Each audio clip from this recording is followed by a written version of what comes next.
that for you. From 1984 to 2014, a 30-year period, only 8 teams, 8 franchises won championships. Now this year, from 2014 to 2025, in that 11-year period comparatively to 30, there will be 8 different teams that win championships. There you go. The NBA wanted parity. Some people wanted parity. You got it. Is that a good thing? I think dynasties are always good. I'm on the other side of this. I think dynasties and storylines, and as you call it, players chasing immortality is good for the league. Now, this is kind of how, before I finish this answer, I want to tell you how I've kind of separated each team. I'm interested to hear what you think. The Knicks, in my personal opinion, I think the NBA wants the Knicks. It's the New York market. They haven't won in God only knows how long. Knicks fans are desperate. The Minnesota factor. Anthony Edwards, as much as he wants to run away from the face of the NBA thing, people are trying to crown him it. He's an American. He's a young player who has shown up well in the last 2 playoffs. That's the Minnesota side of it. OKC, 60-win team. They're not going to be able to sign all those guys long term. They need to take advantage of the roster. And you want to know what Indiana is? The spoiler to ruin all of that. That's how I've kind of listed all 4 of these teams. Indiana is the ultimate spoiler to all 3 of those storylines. What's the storyline with Indiana? They never won a championship. But at the same time, no one wants to see Indiana win a championship. People, you can make the argument for OKC. You can make the argument for Ant. You can make the argument for New York. And I feel like at this point, the Pacers are playing the ultimate spoiler role. I think, to go back to the original question, I personally think dynasties are good. Look at Golden State. They won 73. They had a 73-win season. Durant comes, they win 2 more.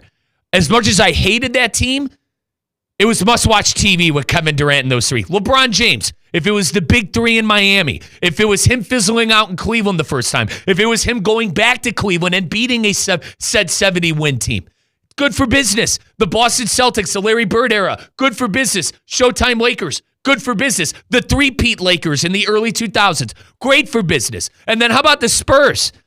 How about the Greg Popovich ran Spurs, who kind of picked moments in specific decades of basketball to win championships? Colin, that is good for business. I'm not sure if this Parity's, it's a fun watch for uber basketball fans like us. It's a great watch.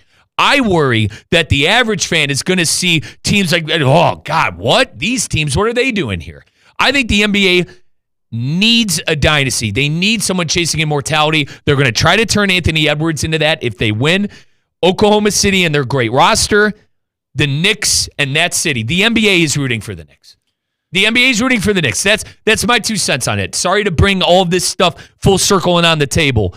But with the teams left, that's what I think the storylines are. And I don't necessarily think parity, as much as it's been in the NBA, has been good for business. Now, the one thing I'll say that I think you hit on, number one, is dynasties are good for business. If you don't believe so, you're wrong. Now, if you like dynasties, it's a different question. But for business side of it, the NBA was dwindling in the 70s when it was, the Supersonics and Dennis Johnson versus the Wes Unseld Washington Bullets and the Dave Cowan Celtics teams. The NBA was in a bad spot. The NBA was not filling buildings. That was a big problem. It wasn't until Magic and Bird got there, who, by the way, was the most watched college game of all time in that 1979 national championship. And it wasn't until they got there that it's kind of exploded into a countrywide phenomenon. Then fast forward to when Bird, Magic sort of on the tail end of his career, were a little over the Lakers. Bird's getting hurt in the late 80s. Nobody likes the Pistons. Then all of a sudden enter Jordan and the Bulls. Then the NBA becomes a global brand. And then Jordan leaves, and the NBA sort of is in a limbo, but then the Lakers are great. And then there's always something to follow. And then the NBA sort of goes through a little bit of a dry patch when you get the Pistons, the Spurs a couple times, the Mavericks snuck one in, the Miami Heat, that little period. And then, there was the Lakers and Celtics again. But it was really until LeBron went to Miami that next one was born. That kind of uncertainty of dynasties, Colin, there are great players, though, throughout the league, too. Absolutely. Fantastic Hall of Fame players like Kobe, LeBron, say what you want about Chris Paul. I understand he never won anything. But like Nash, like the Jason Kidd. Dirk. That era was not defined by necessarily a dynasty. It was post-Lakers, pre-Lakers Heat. And what do you think about it when you think about that era? You think about a bunch of different champions, and it's sort of, the Spurs won this year, that's right. You can't discern that 2007 Spurs team from the 2003 Spurs team. So that's where it gets, I guess, dicey. It's good for business. That's the bottom line. So, but on the other side, I think that everybody and their mother was sick of Golden State's antics by the end of that dynasty. Definitely. We were all sick of the Warriors' dominance.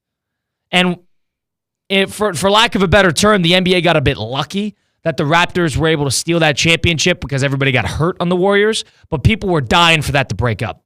It was too dominant. It wasn't interesting. And then you shift now into post-Warriors dynasty into an era where it's hard to sign these supermax players and keep rosters together. It's even harder to repeat because these teams are sort of one-year rentals, and then you got to make decisions on role players. The coaching cycle, the carousel is as short as ever, and now you got you're going to have 7 champions in 7 years. Now, as a basketball fan, I think this is a good thing. This is exactly what the NBA was looking for when everybody was begging for them to break up the Warriors. This was it. You weren't a fan of the Heat. You weren't a fan of the Warriors. What was your alternative? They were going to be there regardless. Even the Cavaliers, when LeBron was making it every year. We need parity. There's no competition. Now there is, and it's a problem because it doesn't sell. I view the ratings market. I have that perspective on it. My takeaway, though, is that, wow, we got parity. That's what we've been looking for, right? Now, the CBA might be, the way they pay players might be a little too hard to keep these teams together, and maybe they could fix that. But I think ultimately, it was a success.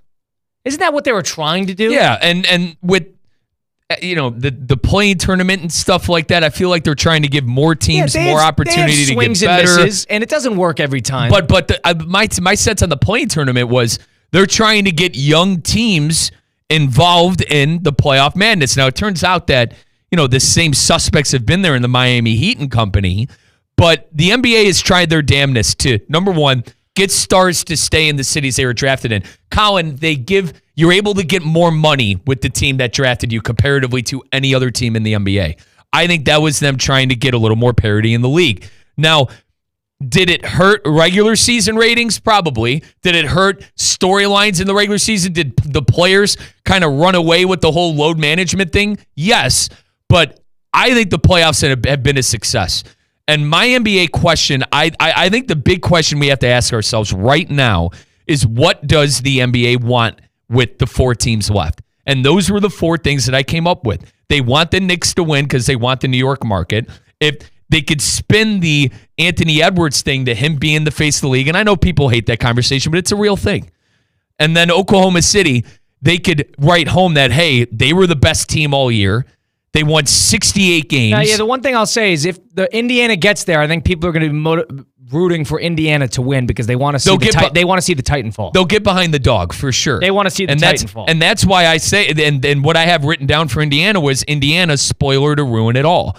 But bringing it full circle back to your conversation of dynasties and parities, I know we all hate it. But guess what? We all couldn't wait to watch the Warriors and see what happened. We all couldn't wait to watch LeBron and the Big Three if they were going to blow it again. Remember the first year they blew it to the Mavericks. There was a story there, but the product didn't align. Sure. Now the product aligns and the story's not there. Sure. So it's and the names, the teams, the big names. There's no LeBron. Now, one thing I'll say, how about this as a fight back?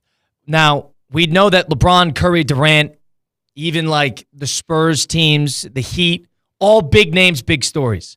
Do you think it almost hurt the NBA that you had the usual suspects dominate the conversation for a 10-year period? Then all of a sudden, when LeBron is on his last legs, when Curry's not in the conference finals, and when Durant's not even in the postseason, I don't think they've been doing that this year. There's been a very good postseason, but in years past, they're kind of clawing for something to talk about. They're clawing for Definitely. a story. And it's because the usual suspects have dominated the end of seasons. I think this almost might work in a long-term effect in the NBA's favor to get a bunch of different names out there. People know Giannis. People root for Giannis. Giannis has won a title. People root for Jokic because Jokic has won a title. He's been there. Mm-hmm. Now all of a sudden you get Oklahoma City or